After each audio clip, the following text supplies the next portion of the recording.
నమస్తే, welcome to our channel. నేను రవీంద్ర బాబు. ఆంధ్రప్రదేశ్ లో కూటమి ప్రభుత్వం అధికారంలోకి వచ్చిన తర్వాత ఇన్వెస్టర్స్ ని ఆకర్షించే విధంగా ఇండస్ట్రియల్ పాలసీస్ సుమారుగా ఒక 25 పాలసీస్ ఇండస్ట్రీ ఫ్రెండ్లీ పాలసీస్ గా మార్చడంతో పాటుగా ఇండస్ట్రియలిస్టులు ఇన్వెస్టర్స్ ని అట్రాక్ట్ చేసే విధంగా భారీ ఎత్తున ప్రయత్నాలు జరుగుతున్నాయి. అంటే ఎఫ్డిఐ, ఫారెన్ డైరెక్ట్ ఇన్వెస్ట్మెంట్ కూడా ఇంత ముందు ఎప్పుడు రానంత విధంగా గూగుల్ డేటా సెంటర్ ద్వారా రావటమే కాదు, మరి స్టీల్ ఫ్యాక్టరీస్, డేటా సెంటర్స్, భారీ ఎత్తున ఐటీ రంగం ప్లస్ మ్యానుఫ్యాక్చరింగ్ రంగం ప్లస్ సోలారు, హైడ్రో, ఇటువంటి అనేక రంగాల్లో భారీ ఎత్తున పెట్టుబడులు వస్తున్న నేపథ్యంలో ఇప్పుడు వైఎస్ఆర్ కాంగ్రెస్ పార్టీ ఒక అలిగేషన్ లేవనెత్తింది. అదేంటంటే కూటమి ప్రభుత్వం వాళ్ళ చంద్రబాబు నాయుడు గారికి చెందినటువంటి హెరిటేజ్ ఫుడ్స్కి అధికారంలో ఉండి లబ్ధి చేకూర్చే విధంగా సుమారుగా భారీ ఎత్తున రాయితీలు ఇచ్చారు, ఇది అన్ఫెయిర్ ఫేవరేట్గా చూపిస్తున్నారు అధికారం ఉపయోగించి అనేది పెద్ద అలిగేషన్ వస్తూ ఉంది. సో ఇప్పుడు ఈ వీడియోలో మరి ఆ కూటమి ప్రభుత్వం హెరిటేజ్ సంస్థకి రూల్స్ని అతిక్రమించి లేదా పాలసీస్ని పాటించకుండా ఆ లబ్ధి చేకూర్చే విధంగా నిర్ణయాలు నిజంగానే తీసుకుందా లేదా ఇందులో వాస్తవం ఎంత ఉంది అనేది మనం ఖచ్చితంగా డేటాబేస్డ్ విశ్లేషణ చేయాలి. పార్టీలకి అతీతంగా ఈ వీడియో చివరి వరకు స్కిప్ చేయకుండా చూడండి. ఎక్కడైనా ఇండస్ట్రీస్, ఇన్వెస్ట్మెంట్స్ లేదా ఇన్వెస్టర్స్ వచ్చినప్పుడు వాళ్ళ డిపిఆర్, డీటెయిల్డ్ ప్రాజెక్ట్ రిపోర్ట్తో పాటుగా ప్రభుత్వానికి ఒక రిక్వెస్ట్ నివేదిక సమర్పిస్తారు ప్రాసెస్ ప్రకారంగా. అందులో ఇన్వెస్ట్మెంట్ ఎంత, ఎంప్లాయ్మెంట్ జనరేషన్ ఎంత, రెవెన్యూ ఎంత, స్టేట్కి వచ్చే ఆదాయం ఎంత, ఏమి రాయితీలు ఎక్స్పెక్ట్ చేస్తున్నారు, ఇటువంటి డీటెయిల్డ్ ప్రాజెక్ట్ రిపోర్ట్ సబ్మిట్ చేసిన తర్వాత దాన్ని state investment promotion board SIPB refer చేస్తారు. SIPBలో పూర్తి స్థాయిలో దాన్ని పరిశీలించి ఆ particular investment A category of investment కిందకు వస్తుంది, ఆ కేటగిరీ ఆఫ్ ఇండస్ట్రియల్ పాలసీలో ఈ పర్టికులర్ సెగ్మెంట్ ఆఫ్ ఇండస్ట్రీకి ఏమేమి రాయితీలు ఇవ్వవచ్చు based on the investment and employment generation, ఇవన్నీ పరిశీలించి రికమెండేషన్ చేస్తారు SIPB. ఇప్పటి వరకు 20 నెలల కాలంలో కూటమి ప్రభుత్వంలో 15 SIPB మీటింగ్స్ జరిగినాయి, state investment promotion board meetings. ఈ SIPB మీటింగ్ రికమెండేషన్ తర్వాత ఈ ప్రతిపాదనలన్నీ కూడా క్యాబినెట్కి వెళ్తాయి. క్యాబినెట్ మీటింగ్స్లో దీన్ని పరిశీలించి ఒక అప్రూవల్ ఇచ్చిన తర్వాత అప్పుడు సదరు ఇన్వెస్టర్స్కి ఒక జీవో రూపంలో డీటెయిల్స్ ఏమి ఇవ్వగలరు, ఎంత ఏంటి డీటెయిల్స్ అన్ని జీవో జారీ చేస్తారు. ఆ తర్వాత వాళ్ళు ఆ investor land acquisition, remaining process అంతా ప్రొసీడ్ అయిపోతారు, ఇండస్ట్రీ మొదలవుతుంది. This is all process related in any state. అయితే ఇప్పుడు ప్రధానంగా హెరిటేజ్ సంస్థ మీద వైఎస్ఆర్ కాంగ్రెస్ పార్టీ వాళ్ళు చేస్తున్న ఆరోపణలో నిజం ఉందా, ఏమన్నా ప్రాసెస్ వైలేట్ చేశారా అన్న విషయాన్నితో పాటుగా మరి ఇటువంటి ఫుడ్ ప్రాసెసింగ్ యూనిట్ కిందకు వస్తుంది కాబట్టి హెరిటేజ్ వేరే ఫుడ్ ప్రాసెసింగ్ యూనిట్స్లో వాళ్ళకి ఎంత ఇచ్చారు రాయితీలు, హెరిటేజ్కి ఎక్కువ ఇచ్చారా తక్కువ ఇచ్చారా, కావాలని ఎక్కువ లబ్ధి పొందే విధంగా ఇచ్చారా లేదా అని నిజాలు నిగ్గు తేల్చే ప్రయత్నం మనం ఖచ్చితంగా చేయవలసి ఉంది. ఏపీ ఫుడ్ ప్రాసెసింగ్ పాలసీ 4.0 ప్రకారంగా హెరిటేజ్ సంస్థ విస్తరణ పనులు చేపట్టేందుకు రాష్ట్ర ప్రభుత్వ ప్రోత్సాహాలు కొన్ని మంజూరు చేసింది యాజ్ పర్ ద ప్రొసీజర్.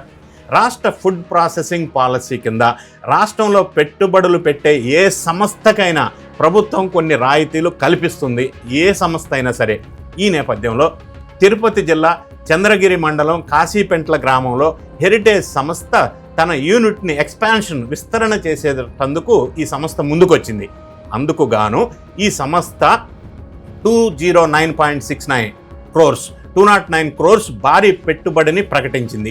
ఈ 209 crores పెట్టుబడిని గుర్తించినటువంటి ప్రభుత్వం పాలసీ నిబంధనల ప్రకారం రాయితీలు ఖరారు చేసింది. ఈ 209.69 కోట్ల మేర పెట్టుబడులు పెట్టామని, యువతకు ఉద్యోగాలు కల్పిస్తున్నామని, సంస్థను విస్తరిస్తున్నందున ఫుడ్ ప్రాసెసింగ్ పాలసీ కింద రాయితీలు ఇవ్వాలని కోరుతూ ప్రభుత్వానికి హెరిటేజ్ సంస్థ ఒక అప్లికేషన్ అనేది DPRతో సహా సబ్మిట్ చేసింది. గత నెల 18వ తేదీన జరిగినటువంటి SIPB state investment promotion board మీటింగ్లో ఈ దరఖాస్తును పరిశీలించి డీటెయిల్డ్ డిస్కషన్ తర్వాత ఈ హెరిటేజ్ సంస్థకు 59.69 కోట్లు రాయితీ ఇవ్వాలని ఒక రిజల్యూషన్ తీసుకున్నారు. 1. స్థిర మూలధన పెట్టుబడిలో 25% కింద. 2. టెక్నాలజీ అప్గ్రేడేషన్ కోసం 34.93 crores సబ్సిడీ ఇవ్వాలని. 3. 100% SGST రాయితీ కింద 17.80 crores ఇవ్వాలని. 4. విద్యుత్ ఛార్జీలు రీయింబర్స్మెంట్ కింద యూనిట్కి ₹1 చొప్పున 5 ఏళ్లలో 5 yearsలో 0.98 crores ఇవ్వాలని. ఇక 5వది వడ్డీ రాయితీ 2% చొప్పున 5 కోట్లు, మొత్తంగా 59.69 కోట్లు ప్రోత్సాహాల కింద ఇవ్వాలి అని చెప్పి SIPB డిసైడ్ చేసింది. ఇందుకు క్యాబినెట్ కూడా సబ్సిక్వెంట్గా అప్రూవల్ తెలపటంతో ప్రభుత్వం జీవో జారీ చేసింది. ఇది జరిగినటువంటి ప్రాసెస్ హెరిటేజ్ విషయంలో. ఇతర కంపెనీలు కూడా మనం ఫుడ్ ప్రాసెసింగ్ యూనిట్లు చూసినట్టయితే ఏస్ ఇంటర్నేషనల్ అనే ఫుడ్ ప్రాసెసింగ్ యూనిట్కి 786.15 crores పెట్టుబడి 42.5% రాయితీలు ఇచ్చారు. శ్రీజ మిల్క్ ప్రొడ్యూసర్స్ అనే సంస్థకి 282 crores 32.94% రాయితీలు. హెరిటేజ్కి 209 crores 28% రాయితీలు. సంగం డైరీకి 200 crores పెట్టుబడి 28.24% రాయితీలు ఇచ్చారు. హెరిటేజ్ సంస్థ తన యూనిట్ని విస్తరించడం ద్వారా స్థానిక యువతకు ఉద్యోగ ఉపాధి అవకాశాలు కల్పించే అవకాశం ఉంది. పారిశ్రామికవేత్తలను ప్రోత్సహించడం ద్వారా రాష్ట్ర ఆర్థిక వ్యవస్థని బలోపేతం చేయటమే ప్రభుత్వ ఉద్దేశం అని ఈ ఉత్తర్వుల్లో స్పష్టమవుతా ఉంది. రాష్ట్రంలో పెట్టుబడులు పెట్టే ఏ ఇతర సంస్థకైనా ప్రభుత్వం అందించే పారిశ్రామిక ప్రోత్సాహాలనే ఆ రాయితీలనే హెరిటేజ్ సంస్థకు కూడా అన్నిటిలాగానే అందించింది. ఇందులో ఎలాంటి ప్రత్యేక మినహాయింపులకు కానీ అదనపు ప్రయోజనాలు కానీ లేవు అనేది మనకు స్పష్టంగా అర్థమవుతుంది. రాష్ట్ర ఫుడ్ ప్రాసెసింగ్ పాలసీ 4.0 నిబంధనలకు లోబడే రాయితీలకి GOMS నంబర్ 57 డేటెడ్ 17 March 2026 ద్వారా మంజూరైనాయి. అయినప్పటికీ కేవలం రాజకీయ లబ్ధి కోసమే ప్రత్యర్థి పార్టీలు ఈ అంశాన్ని వక్రీకరిస్తూ అసత్య ప్రచారాలు చేస్తున్నాయి. ఎందుకంటే ఫుడ్ ప్రాసెసింగ్ యూనిట్లో ఒక్క హెరిటేజ్కి మాత్రమే రాయితీలు ఇవ్వలేదు. దీంతో పాటుగా ఏస్ ఇంటర్నేషనల్ కావచ్చు, సంగం డైరీకి కావచ్చు, ఇంకా మిగతా 4 ఈ అప్లికేషన్స్ కూడా ఒకే విధంగా రాయితీలు పాలసీ ప్రకారంగా ఇచ్చారు. ఇంకా నిజం చెప్పాలంటే హెరిటేజ్కి 28% ఇచ్చారు. మిగతా when compare with other food processing units along with heritage ఈ కేటగిరీ కింద. కాబట్టి ఇది ఒక ప్రొసీజర్ వయలేషన్ లేదు, పాలసీ ప్రకారం ఈ రాయితీలు ఇచ్చారు. మిగతా ఫుడ్ ప్రాసెసింగ్ యూనిట్స్ కూడా ఇచ్చిన రాయితీలు దీనికంటే ఎక్కువ ఉన్నాయి కానీ తక్కువ లేవు.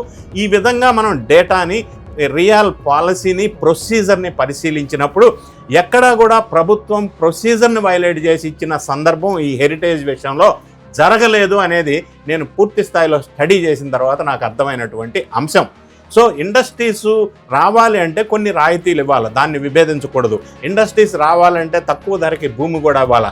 ఈ విషయంలో కూడా వైఎస్ఆర్ కాంగ్రెస్ పార్టీ గతంలో విభేదించారు, ల్యాండ్స్ ఇవ్వకుండా అబ్జెక్షన్ చేశారు, ఇవ్వకుండా రైతుల్ని యాజిటేషన్ చేపించారు, కోర్టుకు వెళ్ళారు. కోర్టులు కూడా రాయితీలు ఇవ్వకపోతే, ల్యాండ్స్ చౌకగా ఇవ్వకపోతే ఇన్వెస్ట్మెంట్స్ ఎవరు వస్తారు, ఎందుకు వస్తారు ఆంధ్రప్రదేశ్కి అన్న క్వశ్చన్ ఘాటుగా చేసిన సందర్భం కూడా మనం చూసాం.